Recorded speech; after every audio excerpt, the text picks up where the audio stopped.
Bien, buenas tardes a todos. Pues he querido que la charla o la comunicación sea lo más sencillo del mundo. Así que soy Cécile Caroline Even, camerunesa, doctora, si importa.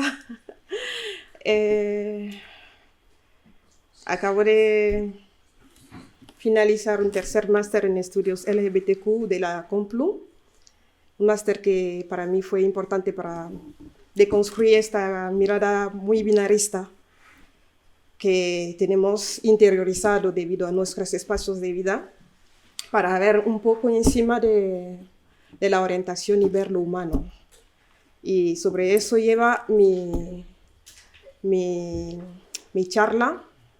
Y he querido hablar de dos cuerpos que para mí son importantes, ya que estamos hablando de cuerpos que importan. Y voy a hablar de manera sencilla de los cuerpos de las mujeres pigmeas, que considero como totalmente olvidados, que sea en los movimientos afro, pues todos son movimientos que podemos imaginar.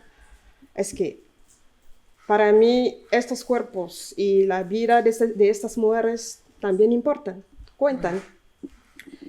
Y la segunda parte de la charla habla de estos cuerpos desautorizados en los espacios africanos. Pues, yo podría decir, por ejemplo, en mi país, y yo propongo como un estudio biográfico de la situación de la mujer pigmea y una lectura afro-crui e interseccional de la disidencia.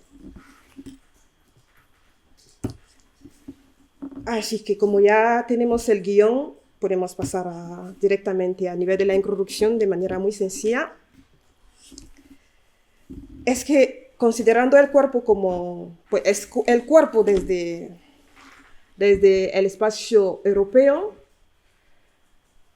ha sido un poco como menospreciado desde la filosofía, ya que era un campo muy importante y ya que era esta sede, como la sede de placeres, de pasiones. Y no, las pasiones, ser apasionado no es importante. Era muy peligroso tener pasiones, tener estas ganas, tener estas ansias, que sean sexuales o no, pues todas las pasiones eran peligrosas, en comillas. Así que el cuerpo o la universalidad blanca binarista, aquí cada categoría, o sea, cada género, debe seguir así manteniendo como un orden metafísico, y en eso se construye el universalismo. Y de tal manera que, por ejemplo, lo no calculable o las realidades africanas que tenemos en Camerún, ¿no?, son un poco cuestionados, ¿no? Las diferentes pasiones siempre han sido un poco animalizadas, como decía Susi. La corporalidad debe entonces responder a esta normalidad, y aquí no existe la inversión sexogenérica. Eso no es aceptable, no es posible que haya una inversión. Y entonces el objetivo de esta comunicación es mostrar estos cuerpos que importan para mí, y por eso iré prestando las palabras a Judith Butler, para decir que los cuerpos no solo tienden a indicar un mundo que está más allá de ellos mismos, ese movimiento que supera sus propios límites, un movimiento fronterizo en sí mismo, parece ser imprescindible para establecer lo que los cuerpos son. Y este verbo ser aquí es muy importante, de tal manera que si los cuerpos son, es decir, estamos un poco con este cogito ergo sum que nos ha hablado ayer la doctora, cuerpos femeninos, si estos cuerpos son, significa que podemos hablar del cuerpo femenino ubicado de la mujer pigmea. Así voy invirtiendo así como la trayectoria, partiendo de mi espacio siendo africana para llevarlo aquí en Europa. Estos cuerpos que no respetan, por ejemplo, la masculinidad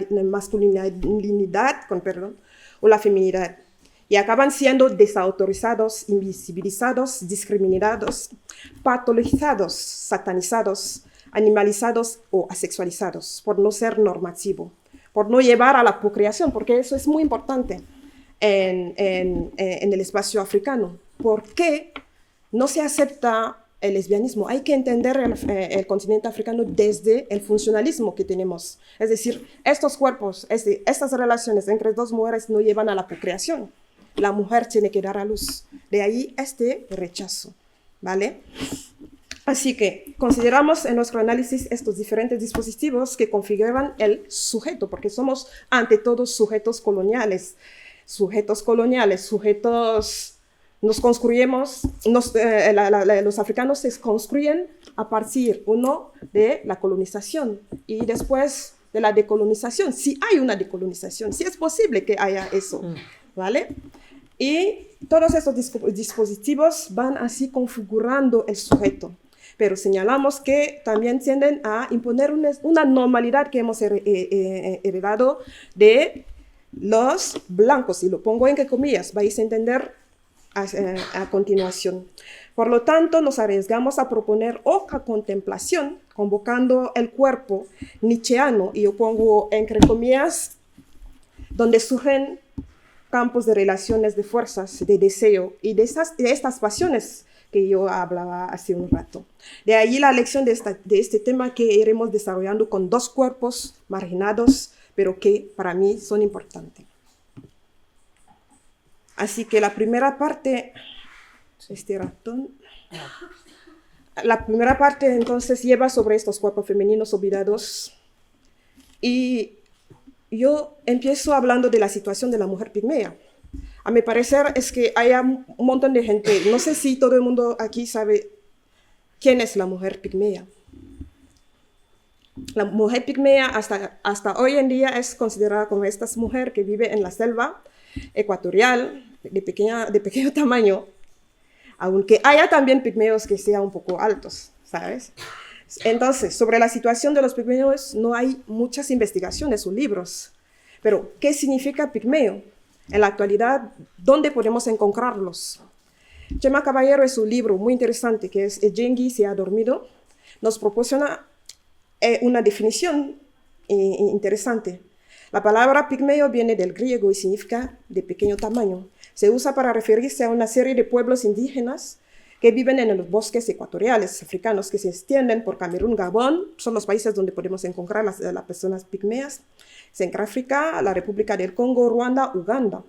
Todos ellos se caracterizan por ser seminómadas, cazadores-recolectores, y porque la selva para ellos es todo, ¿sabéis? Viven en esta selva, y a continuación vamos a ver que esta selva también hoy en día es peligrosa para los pigmeos de manera general, pero más para las mujeres pigmeas, porque el acercamiento de las demás etnias es muy peligroso para las chicas que sufren violaciones, y lo iré comentando más adelante.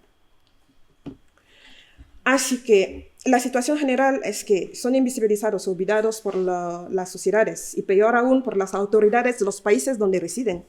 Sufren estigmatización y los derechos son negados, viven al margen, no tienen partidas de nacimientos. Es decir, si no tienen eso, este documento que es fundamental para la existencia de un ser humano, podéis imaginar que no tienen, así, no son personas, no son humanos, no pueden, reclamar así derechos, no es posible. Así, están allí, como dice Meana, pero nadie se ocupa de ellos, ni de sus condiciones de vida. Viven en un régimen de exclusión social ligada a problemas de educación y sanidad. Su aislamiento favorece estas condiciones. Los pigmeos hoy en día son más cercanos de los bantúes, como yo estaba diciendo, y este acercamiento es peligroso. La mujer pigmea, aquí tenemos unas mujeres. Es que tenemos varias etnias de pigmeas. Me interesó más en la situación de la mujer pigmea vaca. La situación de la mujer pigmea es mucho más compleja, porque se encuentra sufriendo discriminaciones por parte de su propia comunidad y de la sociedad, por ejemplo, camerunesa.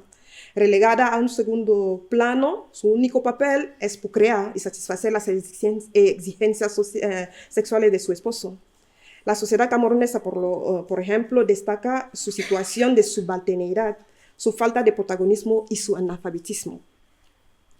La marginación de las mujeres pigmea de la vida pública está directamente relacionada con la carencia de recursos para hacer frente a la vida. Es que si estas mujeres no saben leer, no saben escribir, es imposible para ellas poder decir que tenemos derechos. Incluso sus tierras están así como expropiadas.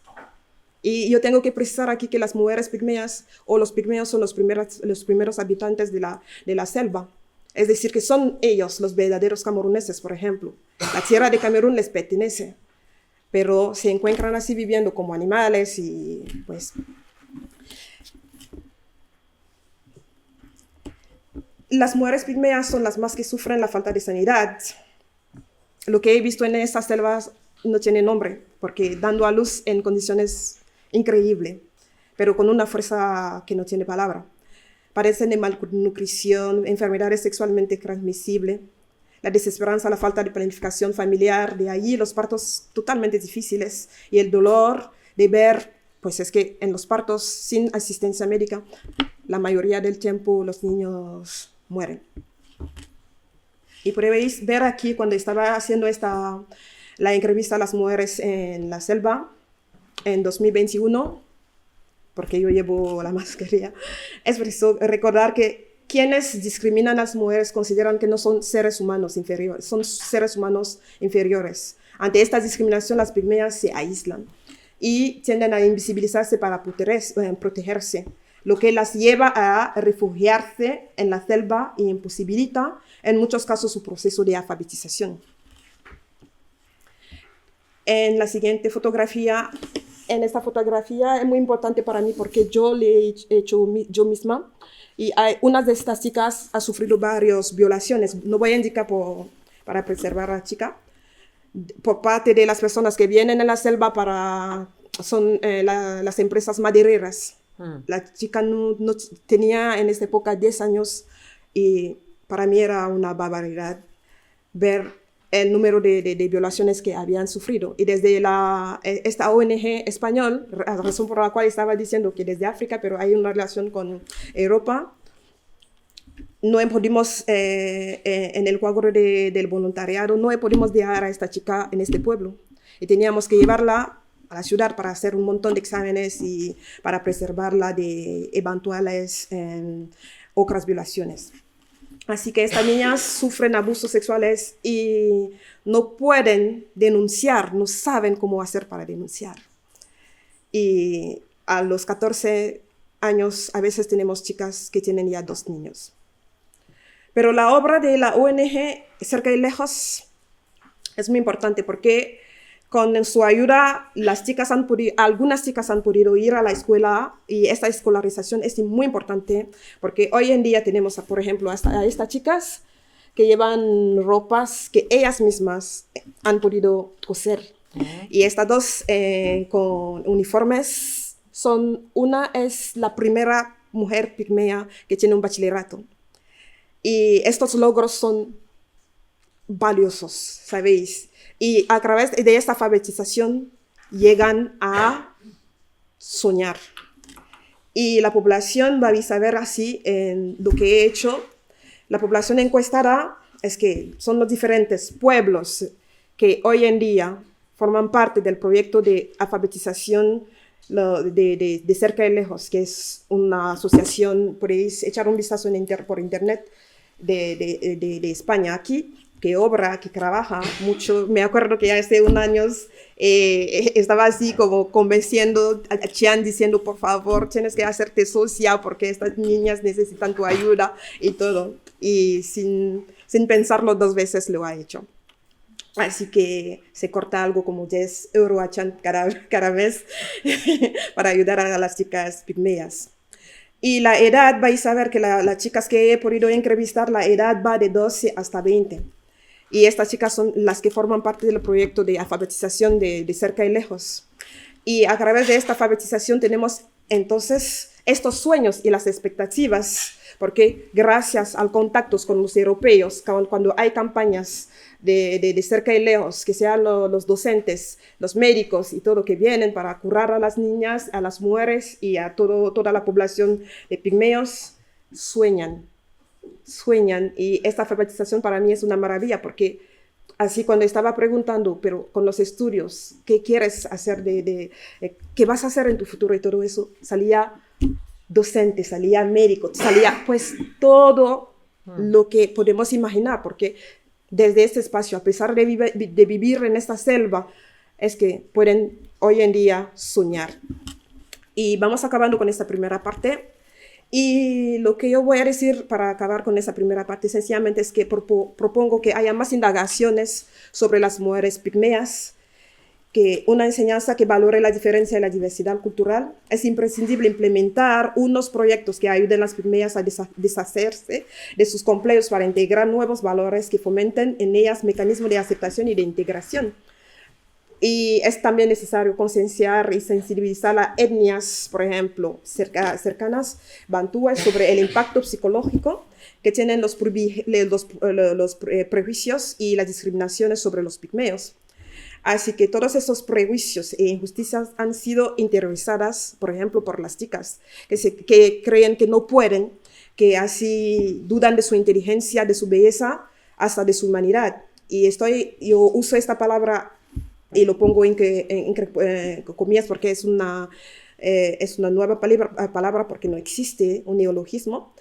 Pigmeicidad, que es importante que las pigmeas tenga otra valoración de su cultura, porque es una cultura y tienen mucho, ¿cómo decir? Saben de muchas, sobre las hierbas, sobre cómo cazar, es que es increíble vivir en esa selva y tener tantas, ¿cómo decir?, competencias para poder ir así andando en la calle, en la selva sin nada, sin zapatos y todo eso. Mi primer día en la selva es que he dejado casi todo, lo estaba contando a Maya, mis zapatos, estaba así diciendo cómo es posible vivir con nada, ¿sabes? Pues la segunda parte sobre los cuerpos de Un segundito, aprovechamos para recomendarles Man to Man. Vale, sí, Man to Man es una película muy interesante sobre... era sobre pigmeos y... Sobre unos cuantos médicos decimonónicos, ya cerca del siglo XX, que se empeñan en decir que los pigmeos son el eslabón perdido. Sí. Y van a la selva, cazan, literalmente cazan a una pareja una pigmeos, los meten en un barco con y le llevan monos, hasta que, bueno, el kit de la película es que uno de los científicos poco a poco se da cuenta de que tienen inteligencia, de que son seres humanos, no bestias para exhibirse en los circos. Os recuerdo que los circos humanos, en fin, tuvieron muchísima, fueron muy populares en el siglo final del XIX y XX, pero Man to Man está en Amazon Prime, pero bueno, buscad Man to Man. En Netflix también creo. Impresionante, sí. Impresionante. Man to Man. Perdón. No pasa nada. Pues bueno, la segunda... y Sarah Baartman, ¿no? Sí, efectivamente. Tan conocido de Sarah Baartman. Sí, la Venus negra. Sí. Pues sí. Pues la segunda parte que lleva sobre los cuerpos desautorizados en los espacios afro y los exilios como mecanismo de supervivencia, un estudio afro-queer e interseccional. Aquí yo quiero plasmar simplemente todo lo que es LGBTQ, afro, y partiendo del contexto africano, es que las palabras, por ejemplo, de Preciado, cuando dice el cuerpo es un texto socialmente construido, es que eso no tiene sentido en el contexto africano, ya que el cuerpo es lo que importa. Es decir, cada cuerpo tiene un sexo determinado y el sexo determinado es lo que te hace en la sociedad africana. Una sexualidad precisa y roles sociales son acudidas según el cuerpo. Un hombre es un hombre y un hombre tiene que casarse con una mujer. Una mujer es una mujer, ella tiene que dar a luz y ser sumisa, pues es que podéis imaginar un poco el esquema. Así que una mujer es esposa, madre y se debe de ser sumisa. Focusing on the social institution, you know. Entonces el hombre tiene que cumplir con su tribu, eso a través de unos roles, como dice este joven escritor que me gusta mucho su narrativa, Gonzalo Abaja, Gemamikwe, hace cosas relacionadas con la casa y la virilidad. Un hombre tiene que ser viril. La sociedad africana requiere femme, es decir, los verdaderos hombres. En femme, la palabra que viene antes es la lengua fang, que encontramos en Guinea Ecuatorial, pero también en Camerún, porque es la lengua de mi madre. O sea, verdaderos hombres. Y cuando un cuerpo masculino, por ejemplo, prefiere tareas femeninas, es una desgracia. Como el tío Marcelo, porque en La Bastarda de Crifonea Melibea, que vais a leer, tenéis que leerlo, ¿sabéis? Es importante para tener así como una otra mirada sobre la construcción de las personas homosexuales, bi, trans y todo, desde África. Y en La Bastarda de Crifonea, el tío Marcelo, es que siempre este tío se ha dedicado únicamente a las tareas femeninas. Y en este contexto era un problema, porque un tío no tiene que cocinar. Un tío tiene que jugar al fútbol. Tiene que tiene que hacer otras cosas, porque hay roles para mujeres y hombres. Tampoco jugaba al fútbol. En esta situación me encanta, porque se ve un cuerpo de hombre, pero que está en la cocina cocinando. Eso no tiene sentido en el espacio, es decir, hetero, con todo el espacio tradicional heteropatriarcal. Un hombre no tiene que cocinar, no tiene sentido. Las mujeres a eso les sirven. Y un cuerpo totalmente que rompe con la norma es el cuerpo de este joven que podéis encontrar en internet. Se llama Sheldon, pero se parece a una mujer. Vais a ver aquí, por ejemplo.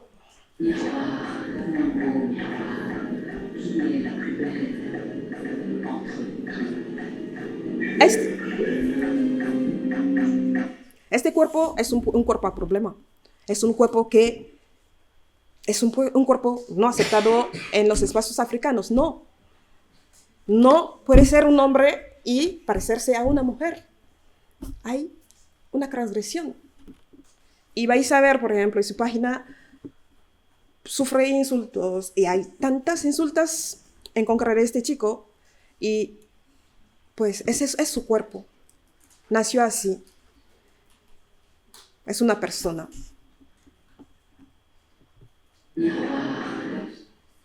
Otras transgresiones que molestan son los cuerpos son hombres transexuales. Tenemos una que es camerunesa y Bob Risky, que es de Nigeria, totalmente vestida de mujer, con una indumentaria tradicional de Nigeria. ¿Podéis creer que es un hombre? No. Pero si es trans, no es fútbol. Pues no. Y ahora se considera totalmente como una mujer.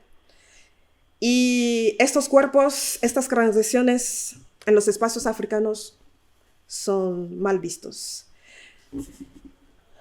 Aparecen entonces Shakiro y Bob Risky. Y como lo estaba diciendo, Bob Risky lleva ropas tradicionales de las mujeres nigerianas, mostrando así ese carácter disruptivo. Y él se considera totalmente mujer. Shakiro, en la foto que hemos visto, lleva trenzas largas, se maquilla como una mujer y su vestimenta es totalmente femenina. Y Shakiro, vamos a ver en la foto que voy a poner ahora, en Camerún ha sufrido, no he querido poner las grabaciones porque era muy difícil. Por lo menos tenemos una foto borrosa cuando sufrió su agresión en las calles de Douala en Camerún. Un cuerpo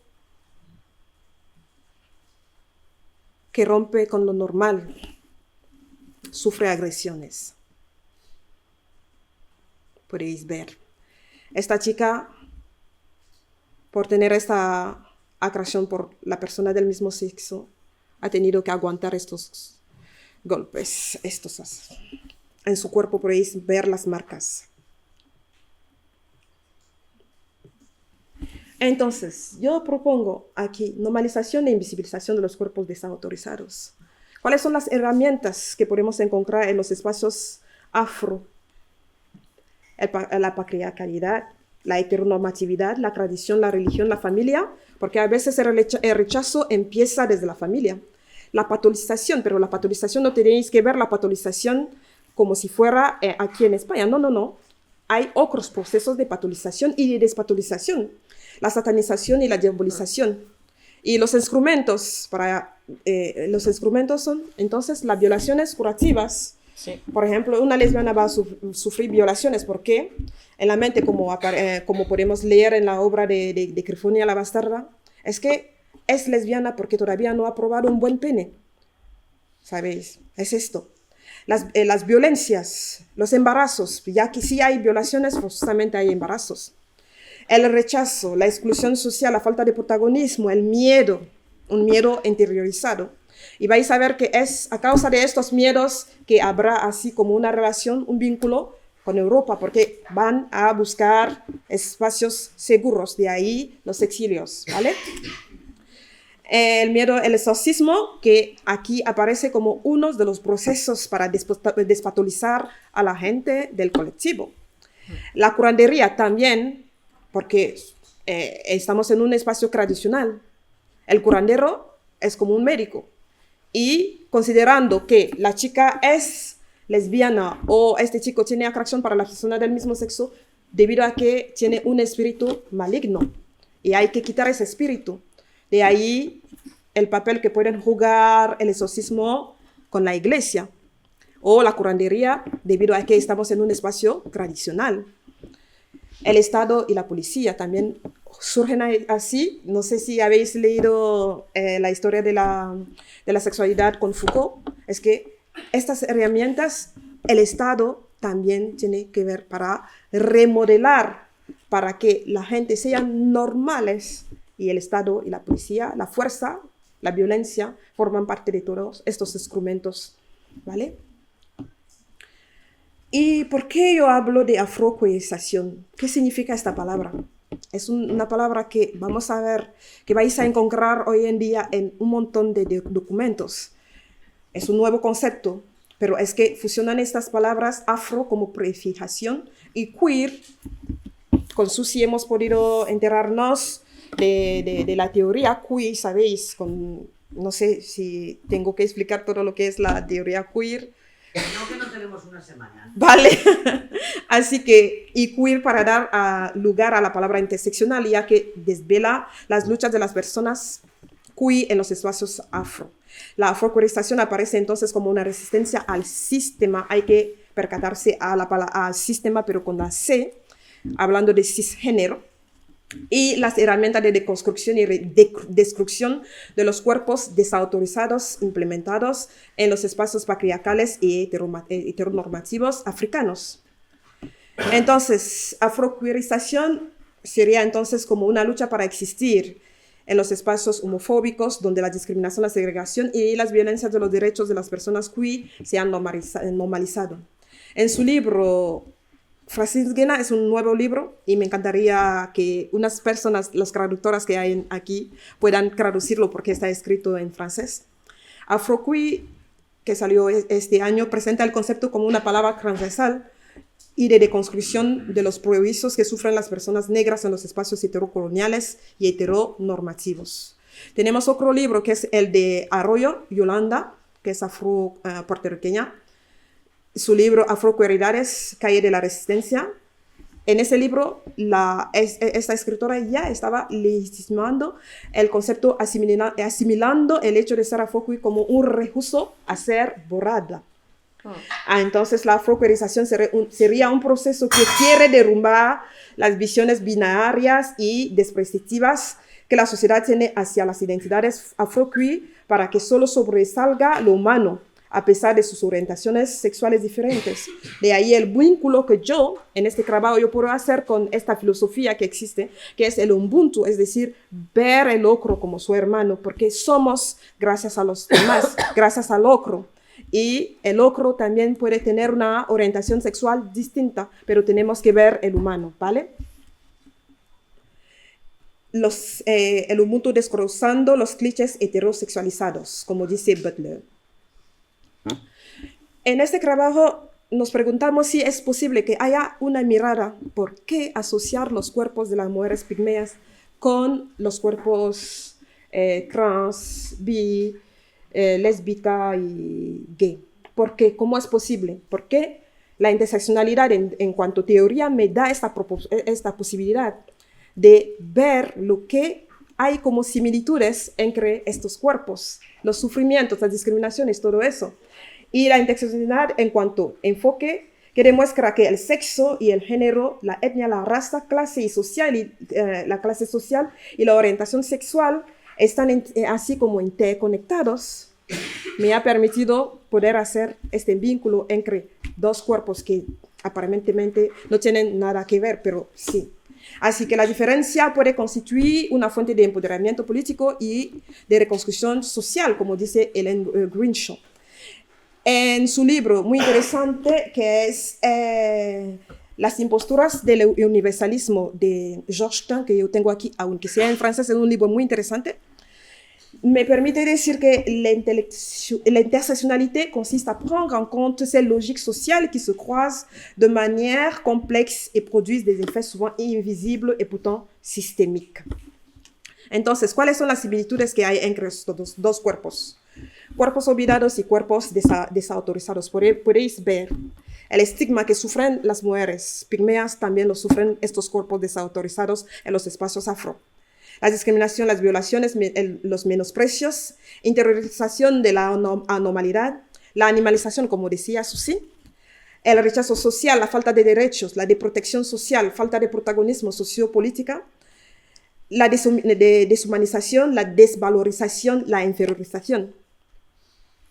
Igual en los cuerpos olvidados de las mujeres pigmeas y en los cuerpos desautorizados. De ahí los exilios, ya que sufren de todo eso, del rechazo, de las violencias, de las violaciones, tienen que huir para encontrar espacios seguros. ¿Y dónde se encuentran para ellos estos espacios seguros? Hasta hoy en día, aquí en Europa, en los países donde por lo menos hay las leyes para las personas del colectivo. De ahí estas migraciones, podéis ver en esta foto, le périple des migrants africains LGBTQ pour l'asile en France. Como decía Susi, es que para los cuerpos negros del colectivo, incluso pedir el refugio en cuanto a persona sexual, es que les resulta difícil. Tienen que probar que son personas homosexuales. Podéis imaginar cómo van a probar, por ejemplo, en una frontera que son personas homosexuales, que tienen que ver, enseñar que el culo, lo siento, pero es que es un poco alucinante, ¿sabéis? Que huyendo las violencias y cuando dicen que no, estoy huyendo porque he tenido que salvar mi vida, y le dicen que no, usted tiene que probar que eres una persona homosexual. ¿Cómo? No, a veces, según el espacio, se oculta su pluma, pero hay cuerpos que parecen totalmente, entre comillas, normales, pero que son del colectivo. Viven en un espacio donde son rechazados, son menospreciados. ¿Cómo podéis decir a una persona de mostrar su pluma, ya que lleva toda la vida ocultando su pluma? Para que no lo maten. Sí, claro. Por supuesto. Claro. Así que eso es todas las dificultades que hay cuando se trata de exilios. Los exilios son las consecuencias de la LGBTfobia, claro, claro. Y la palabra hace referencia a todos esos fenómenos migratorios de estas personas que tienen que abandonar su pueblo, su país, su ciudad debido a la discriminación que sufren por pertenecer al colectivo. Un concepto para referirse entonces a la movilidad humana que tiene como principales motivos la discriminación, la violencia y el hostigamiento por razones de orientación sexual e identidad de género. África hoy en día, que lo queremos o no, está perdiendo sus hijos, sus hijas, que tienen que huir las violencias. Entonces, como pistas de lecturas, os propongo, para empezar, este libro de Chema Caballero, que habla de las mujeres pigmeas, pues de los pigmeos, y es un libro muy interesante desde precisamente en asociación con Cerca y Lejos, que es una ONG española que trabaja en Camerún, precisamente con las mujeres pigmeas, Baka y todo. Es un libro interesante. Igual podéis echar un vistazo en mi segundo máster que he hecho en la UNED y estaba hablando de la alfabetización como herramienta herramienta pedagógica de empoderamiento de la mujer, caso de la mujer pigmea en Camerún. Es un máster en género. Otra pista es La bastarda de Crifonia Melibea. Y Yo no quería ser magre, que es un libro muy interesante también, porque son testimonios de mujeres lesbianas y pues interesante para mí. Otro libro son estos últimos libros de 2023 y 2024, Afroqueeridades de Yolanda Arroyo y Afroqueer de Francine Nguena, que es camerunés. El otro es el de Marc Serena, esto no es africano. El de Ogrelot, Sister Outsider. El de Bukasar, que es interesante porque nos permite también ver todas las realidades y el rechazo desde los espacios afro, las más recondida memoria de los hombres. Y para acabar, no he hablado de Lo rarito que eres de Abahangema Minkwe, un joven escritor. Y muchas gracias por la paciencia.